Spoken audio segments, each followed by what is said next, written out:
इतकं अनौपचारिक जगलेला जगावेगळा माणूस, त्याचे विचार, आणि त्याच्यावर काहीतरी औपचारिक आता मला बोलायचं आहे म्हटल्यानंतर, पुजारी सरांचा तो प्रांत आहे, अधिकार आहे, माझा नाही. लेखकाची वाक्य पाठ करून तुमच्यासमोर सादर करणारा एक सामान्य नट मी. पण जे काय वाटलं ते नक्की बोलीन. मुळातच 10वीपर्यंत 35% अभ्यास आणि नंतर 50% अभ्यास करणारा विद्यार्थी मी. 35च्या वेळी 70% अभ्यास करायचा, 50च्या वेळी 100% अभ्यास करायचा, निदान 50% तरी आठवतं त्यातलं.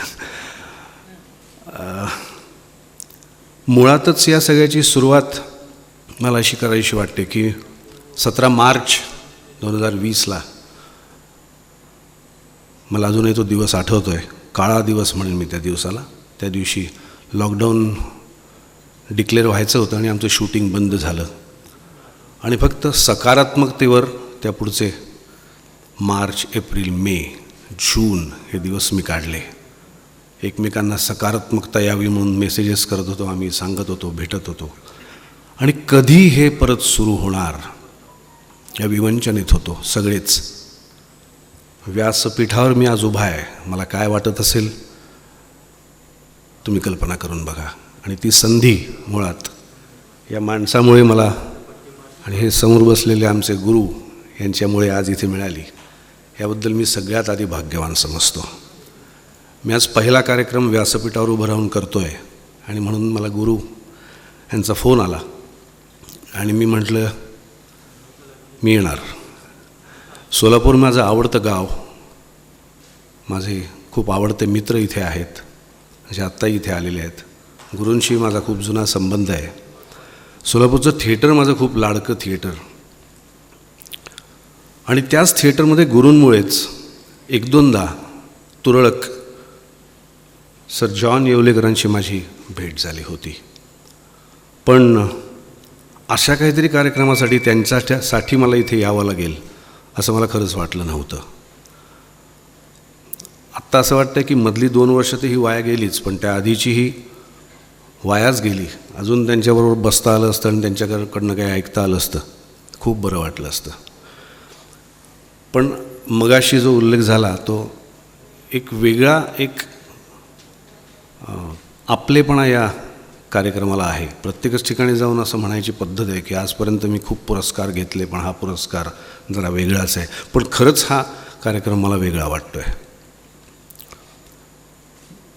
त्यांची कन्या मला येऊन स्टेशनवर भेटल्या. त्यानंतर ते जे काही बोलत होत्या, इथे येऊन त्यांनी जे मनोगत केलं, व्यक्त केलं, त्यातूनही तो आपलेपणा सतत जाणवत होता. आणि हा अनौपचारिकपणा, साधेपणा, खूप प्रेमळपणा.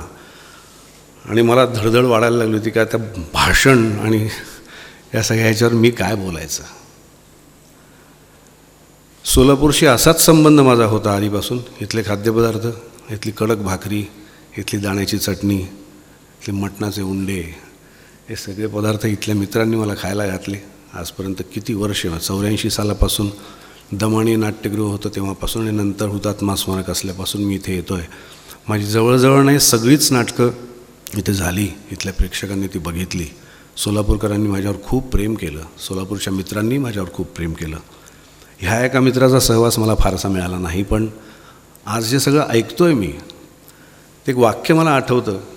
एका मित्राने खूप पूर्वी मला ते वाक्य सांगितलं आणि तेव्हापासून दर गुरुपौर्णिमेला ती वाक्य मी माझ्या मित्रांना देतो. लर्निंग इज अ प्रोसेस आणि फ्रेंड इज अ प्रोसेसर.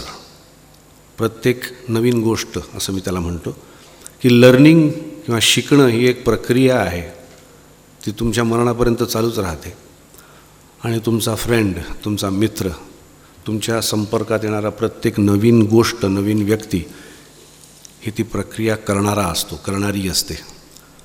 हा मित्र मला तेव्हा नाही जाणवला, इतका आत्ता माझ्यातली ती प्रक्रिया घडवणारा वाटला. सगळ्या चारोळ्या, सगळ्या गझल्स, मगाशी जो उल्लेख झाला तो परत एकदा मी करतो. या कार्यक्रमाची सुरुवात त्या कार्यक्रमाने केल्यामुळे या कार्यक्रमाला एक वेगळी काहीतरी गंमत आली.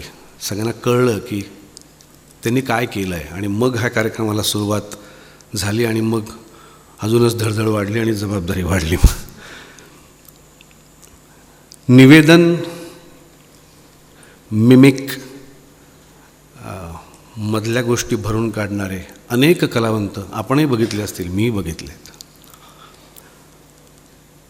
मला एक असं जाणवलं या सगळ्याच ज्या व्यक्ती मी पाहिल्यात आत्तापर्यंत, एक माणूस जेवण डिझाईन करतो. मी आत्ताच नुकतीच शेफची भूमिका केल्यामुळे मला ते माहिती आहे. तो मेन्यू ठरवतो. एक जण ते तयार करतो. हॉटेल एका कोणाचं तरी असतं, तिथे पार्टी द्यायला माणूस कोणतरी एक आलेला असतो. ते पार्टीचं कारण अजूनच काहीतरी वेगळं असतं. जेवायला बसणारे अजूनच कोणतरी असतात.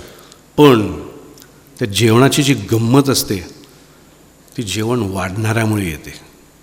आणि हा जेवण वाढणारा जो आहे ना, तो हा निवेदक असतो, सूत्रधार असतो, कॉम्पेअर असतो. आणि तोच आपण विसरतो. पुलंच्या नारायणासारखा सगळी कामं करणारा नारायण शेवटी बिचारा कुठेतरी झोपलेला असतो. आणि सगळे गायकांचं कौतुक करतात. काय हुबेहूब रफी गायले, काय हुबेहूब किशोर गायले, काय हुबेहूब लता मंगेशकर गायले. पण जरा कल्पना करून बघा की लागोपाठ जर का गाणी असती तर तुम्हाला ती कंटाळवाणी झाली असती. त्याच्यामध्ये चव बदल म्हणून तो जो निवेदक असतो तो मध्येच तुम्हाला हसवतो, मध्येच थोडंसं टचकन डोळ्यातून पाणी आणतो. त्याच्या शेरो शायरीनी, त्याच्या काही कोट्सनी, त्याच्या काही वेगवेगळ्या अनुभवांनी, वेगवेगळ्या नकलांनी तुमचं थोडंसं चव बदलतो. म्हणजे अगदी सोलापुरी भाषेत सांगायचं तर, किंवा आपल्या मित्रांच्या भाषेत सांगायचं तर, चकणा जो असतो त्याशिवाय मद्याची गंमत येणार नाही. ह्याच्यात कुठेही वेगळा अर्थ घेऊ नका, पण तो फार आवश्यक असतो. आपण तोंडी लावणं ज्याला म्हणतो, तोंडी लावण्याशिवाय इतर गोष्टींची मजा नाही. नुसतीच पुरणाची पोळी तुम्ही खात राहिलात तर तुम्हाला मजा येणार नाही. मध्येच एक लोणच्याचं बोट तुम्हाला लागतं आणि ते तितकंच महत्त्वाचं असतं. असं मला हे कुठेतरी निवेदक नेहमी वाटत आले आहेत. त्यांच्या निरीक्षण क्षमतेबद्दल मला नेहमीच अचंबा वाटत आला आहे. ते आवाज कसा पटकन बदलतात याबद्दल मला नेहमीच विशेष वाटत आलं आहे. यांच्याबद्दल मी अजून एक जो उल्लेख ऐकला तो रिक्षामधून ते जे पब्लिसिटी करायचे, ही मला वाटतं जाहिरात क्षेत्राची सगळ्याची सुरुवात आहे. आणि ते ऐकायला मी पाहिलेले आहेत असे रिक्षातून नाटकाची अनाऊन्समेंट करणारे काही, माझ्याच नाटकाची अनाऊन्समेंट करणारे काही जण कोकणातले. तिथे काय असतं आणि ते आपली नोकरी सांभाळून मग ती पब्लिसिटी करून आणि मग एखादा ऑर्केस्ट्राचा प्रयोग करायचा आणि हे सगळं आपल्या कुटुंबासाठी करायचं आणि परत हसत राहायचं. हा जो काय एक वेगळाच हे आज मला तेव्हा जो नव्हता मिळाला त्या मित्राकडनं तो आज मिळाला. मी मित्रच म्हणतो त्यांना, कारण ते 18 वर्षाचे होते असं आत्ता आपण ठरवलं आहे. तेव्हा ते 81 होते असं मी म्हणतच नाही. वय ही मनाची अवस्था आहे असं पुलंनी सांगितलेलं आहे. तर आत्ता ही जी काय प्रक्रिया सकाळपासून सुरू झाली आहे किंवा मला गुरूंनी त्यांच्याबद्दलचं काही पाठवलं तेव्हापासून सुरू झाली आहे, ही खूप काही देणारी आहे. मध्ये मध्ये मला कॉपी करायला लागते, कारण मी काही पुजारी सरांसारखा समीक्षक किंवा त्याच्यावर अधिकाराने बोलणारा नाही. काही गोष्टी त्यांच्या मी वाचल्या, त्या मला खूप काही अंतर्मुख करून गेल्या वगैरे असे शब्द मी वापरत नाही, पण मजा आली त्या गोष्टींनी. खिशातले 4 पैसे असेपर्यंत गुत्त्यात थांबावं आणि रडणारी 4 माणसं असेपर्यंत तिथून निघून जावं. क्या बात आहे. म्हणजे मला इतकं आवडलं हे की खरं किती करेक्ट आहे हे. फार छान. म्हणजे सुशील कुमारजींच्या ह्याच्यातून जसं आहे, प्रत्येकाच्याच मनोगतातून तुम्ही ऐकलं असेल की प्रत्येक गोष्ट प्रत्येक चारोळी काहीतरी तुम्हाला देऊन जाते, हसवते, रडवते, काहीतरी शिकवून जाते. लर्निंग इज अ प्रोसेससारखं ती प्रोसेस चालवणारा हा माणूस आहे. अजून एक आवडलेलं आहे त्यांचं, म्हणजे उषःकाल कितीही सुंदर असला तरी सूर्य तिथे फार वेळ थांबत नाही. हे फारच आवडलं मला की कितीही तुम्हाला एखादी गोष्ट आवडली तरी तिथे फार वेळ थांबायचं नसतं, नाहीतर त्याची गंमत जाते, अतिपरिचयात अवज्ञा होते. तुम्हाला आम्हाला सगळ्यांना माहिती आहे. आणि ते इतकं करेक्ट त्यांनी सांगितलं आहे की तो काही क्षण असा उषःकाल दिसतो आणि त्याच्यानंतर तुम्हाला तो प्रखर व्हायला लागतो आणि आपण घरी जातो. आणि आपल्याला तेव्हा इतकं त्याची वाट पाहतो आपण, आता सूर्योदय दिसेल आणि तो काही क्षणच दिसतो आणि नंतर मात्र तिथून तो निघून जातो. फार काही विचार करायला लावणाऱ्या या गोष्टी होत्या. अजून एक गोष्ट आवडलेली त्यांची म्हणजे ती फारच आवडली मला. लगाम नसणारा घोडा शर्यतीत जिंकू शकत नाही. कुठलंही स्वातंत्र्य म्हटलं तुम्ही तर त्यालासुद्धा एक चौकट असते. कुठलाही व्यवसाय म्हटलात तरी त्याला काहीतरी एथिक्स असतात. व्यवसाय आणि धंदा यातला फरक जो डॉक्टर तुम्हीसुद्धा नावाच्या नाटकामध्ये अजित दळवींनी लिहिला आहे की व्यवसाय म्हटलं की त्याच्यात स्वैर नसतं, त्याला काहीतरी चौकट असते, काही बंधनं असतात, काही शिष्टाचार असतात. स्वातंत्र्य म्हटलं तर त्याला एक काहीतरी घटना असते, स्वातंत्र्यालासुद्धा काहीतरी व्याख्या आहेत, काहीतरी चौकट आहे, स्वैराचार नसतो. ते एका 2 शब्दात त्यांनी इतकं छान दिलं की लगाम नसलेला घोडा शर्यत जिंकू शकत नाही, तो सुसाट सुटेल कुठेतरी. आणि हे किती शिकवणारं आहे तुम्हाला की तुम्ही जेव्हा आयुष्याची ही शर्यत पळत असता तेव्हा तुम्हाला कुठेतरी ते लगाम पाहिजेतच. तो अंकुश मे बी तुमच्या सुरुवातीला आईच्या हातात असेल, मग गुरुच्या हातात असेल आणि सरते शेवटी तो बायकोच्या हातात येतो. हे त्यांनीच सांगितलेलं आहे. लाटण्याचं काहीतरी त्यांनी एक आयुधाची कल्पना मग अशी वापरलेली मी ऐकली. आणि सगळ्यात जास्त आवडलेलं त्यांचं एक काही कोट असेल किंवा वाक्य असेल तर ते म्हणजे अधर्म नव्हे तो धर्म.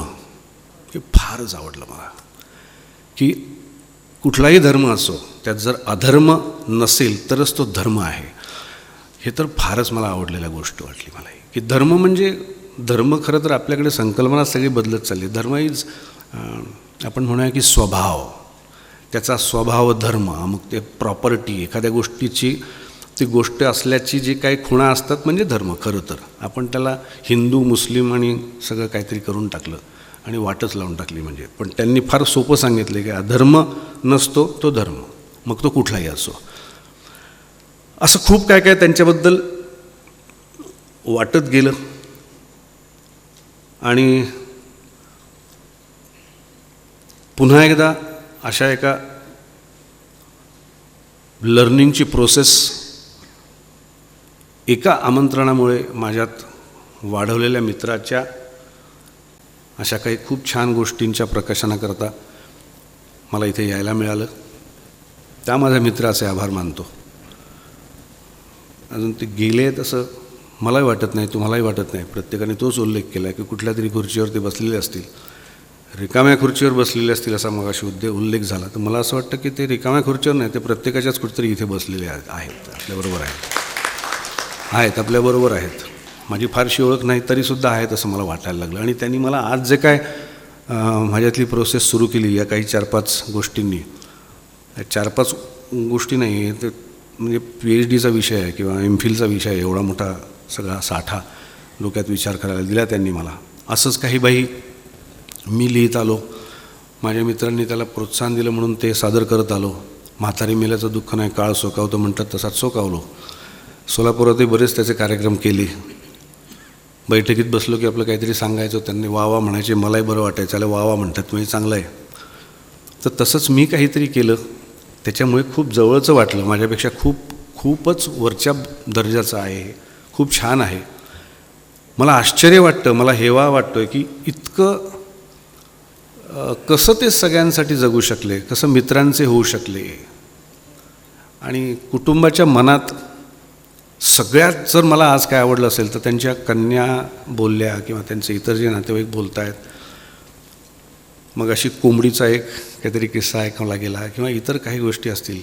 इतके ते सगळ्यांचे लाडके होऊ शकले, हा फार मोठेपणा आहे त्यांचा.